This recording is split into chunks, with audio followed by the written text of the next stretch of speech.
गीता के इस छठे अध्याय में आपका स्वागत है। छठा अध्याय ध्यान योग के बारे में है। आपको पता ही है, इसके पहले के अध्यायों से बात साबित हो चुकी है।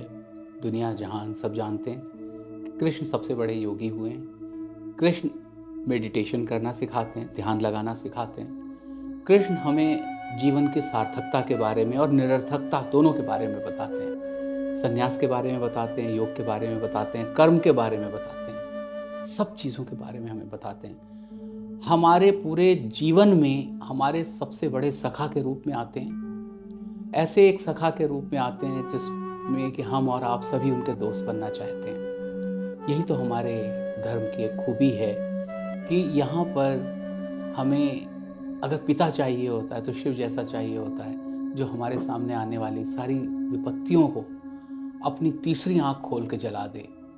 अगर हमसे कोई गलत व्यवहार करे तो फिर अपना तांडव शुरू कर दे और हमारे लिए जहर को अपने गले में पहन ले। जब हमें बड़ा भाई चाहिए होता है तो हम राम की तरफ देखते हैं। कहते हैं ना कि मेरे भैया भाभी की जोड़ी तो राम और सीता की जोड़ी है। तो जब हमें कोई आदर्श भाई चाहिए होता है तो हमारे सामने राम का ही एक रूप सामने आता है। फिर हम कृष्ण की बात करते हैं। चलिए, आज आपको हमेशा एक ऐसा सखा चाहिए होता है जो आपको अच्छे से गाइड करे। इसीलिए तो नाम है उनका पार्थ सारथी। आप अपने आप को हमेशा एक अर्जुन की तरह देखते हैं, लेकिन अधूरा पाते हैं अगर आपके पास आपका सारथी नहीं होता। ऐसा एक दोस्त जो अच्छे टाइम में, बुरे टाइम में, तकलीफों में, कष्ट में आपको अच्छे से गाइड कर सके, आपको नेविगेट कर सके। तो कृष्ण एक आइडियल सखा के रूप में भी आते हैं, हमेशा आपको अच्छी बातें बताते हैं। और हम में से हर एक को ऐसा दोस्त भी चाहिए होता है। तो इस छठे अध्याय में कृष्ण क्या कहते हैं, ये तो खैर ऐसी चीज़ है जिसको हम कई जन्म ले लें तो भी एक अध्याय नहीं समझ सकते। लेकिन जो मुझे सबसे अच्छा उसमें श्लोक लगा वो 40वां श्लोक है।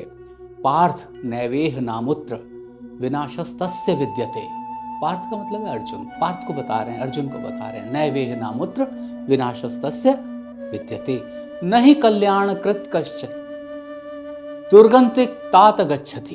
तो इसका मतलब ये है, इस श्लोक का मतलब ये है। और ये श्लोक का मतलब वो है जो आप और हम कभी समझ ही नहीं पाए। क्या रोना रोते बैठते हैं हम लोग, मैंने तो अच्छा करने चला था, मेरे साथ तो बुरा हो गया। अरे भैया, यहाँ पे तो अच्छे आदमी की बड़ी दुर्गति होती है, यहाँ तो पापी ही बसते हैं, बस पापियों का ही राज है। हम हमेशा सुबह से शाम तक ऐसी नेगेटिव बातें करते रहते हैं। लेकिन अर्जुन को क्या कह रहे हैं, कृष्ण क्या कह रहे हैं, दोबारा सुन लो। पार्थ नैवेह नामुत्र विनाशस्तस्य विद्यते नहि कल्याण कृत कश्चित् दुर्गंधिक तात गच्छति। कहते हैं कि ऐसा कभी हो नहीं सकता कि अच्छे काम करने का नतीजा बुरा हो। अच्छे इंसान की दुर्गति तो कभी हो ही नहीं सकती। फिर समझाते क्यों हैं? क्योंकि पहले बता चुके हैं अर्जुन को कि तुम जो काम करने जा रहे हो अच्छा काम, तुम जो काम करने जा रहे हो उसका फल अच्छा ही आएगा। वो अलग बात है कि वो साथ में ये भी कह देते हैं कर्मण्येवाधिकारस्ते मा फलेषु कदाचन। वो अलग बात है, उसको मैं एक अलग एपिसोड लूँगा। उस श्लोक को मैंने छोड़ दिया है, वो मेरा सबसे प्यारा श्लोक है और उसके लिए एक पूरा एपिसोड चाहिए, दूसरे अध्याय का है।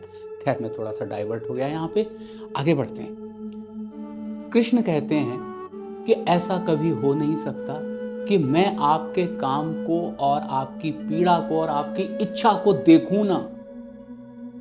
मुझसे आपकी कोई भी इच्छा, मुझसे आपकी कोई भी शैली कार्य करने की छुपी नहीं है। और अगर आप अपने मन से काम कर रहे हैं तो उसका रिजल्ट कोई भी आए, हो सकता है आप उसका रिजल्ट दे ही ना पाओ, आपकी फिजिकल ताकत कम पड़ जाए वहां पे, ओके। लेकिन उस अधूरे काम में भी मैं आपकी अच्छी भावना को निरख लेता हूं, परख लेता हूं और आपको एक बहुत उच्चतर आसन पर बिठा देता हूं। तो हे पार्थ, हे अर्जुन, तुम कभी ये मत सोचना कि अच्छे काम का अंजाम बुरा होता है, मैं ऐसा होने नहीं देता। तो अगर कृष्ण जो परम सखा है, इनसे बड़ा मित्र तो पैदा हो ही नहीं सकता कभी। कृष्ण जो परम एक गाइड है, पथ प्रदर्शक हैं, पथ निर्देशक हैं, अगर वो ऐसा कहते हैं तो फिर हम और आप आज के बाद से ये बात कभी ना करें कि अच्छे काम का तो अंजाम कोई ज़रूरी नहीं अच्छा हो, अच्छे काम का अंजाम अच्छा ही होगा, यही ज़रूरी। तो उम्मीद है कि इस श्लोक को आप फिर अपने आप भी सर्च करके पढ़ेंगे, इसके बारे में और ज़्यादा टीका टिप्पणियाँ जो हैं वो आप देखेंगे, सुनेंगे, ऑब्ज़र्व करेंगे उनको, और आप भी मेरी तरह इस निष्कर्ष पर पहुँचेंगे कि अच्छे काम का अंजाम हमेशा अच्छा ही होने वाला है, बशर्ते आपकी इंटेंशन अच्छी हो, बशर्ते आप योगी की तरह वो काम कर रहे हो। अब यहाँ पे पॉइंट ये आ जाता है, इस अध्याय का नाम जो दिया गया है वो इसीलिए दिया गया है कि आप एक योगी, एक साधक की तरह, एक परम साधक की तरह फोकस किए हुए वो काम करें, और ये चीज़ प्रैक्टिस से आती है। उसका मतलब ये है कि जब आप फोकस करके एक साधना के रूप में योग साधना की तरह एक काम को करते हैं, तो फिर आप नेगेटिविटी से हट जाते हैं। फिर आपके मन में उस कार्य को करने के लिए पूरी की पूरी एनर्जी रहती है। वो एनर्जी डाइवर्ट नहीं होती नेगेटिव थॉट्स में, वो एनर्जी डाइवर्ट नहीं होती किसी ऐसी चीज़ में जहाँ पे नहीं जानी चाहिए थी, और आप निष्काम भाव से वो काम करते हैं और ईश्वर इस काम को देखते हैं। अगर आप ईश्वर पर विश्वास करते हैं तो कृष्ण की इस बात पर विश्वास ना करने का कोई कारण आपके पास नहीं है। तो आज से मन से काम करिए, देखिए आपको कैसे रिजल्ट्स आएंगे। देखिए आप एक सुपर ह्यूमन बनते हैं कि नहीं बनते। क्यों? जैसे ही आप ये काम करना शुरू करेंगे निष्काम भाव से, वैसे ही कृष्ण आपके सबसे बड़े सखा के रूप में आपके रथ को अच्छी डायरेक्शन में लेके जाएंगे। मिलते हैं अगले एपिसोड में, तब तक के लिए धन्यवाद।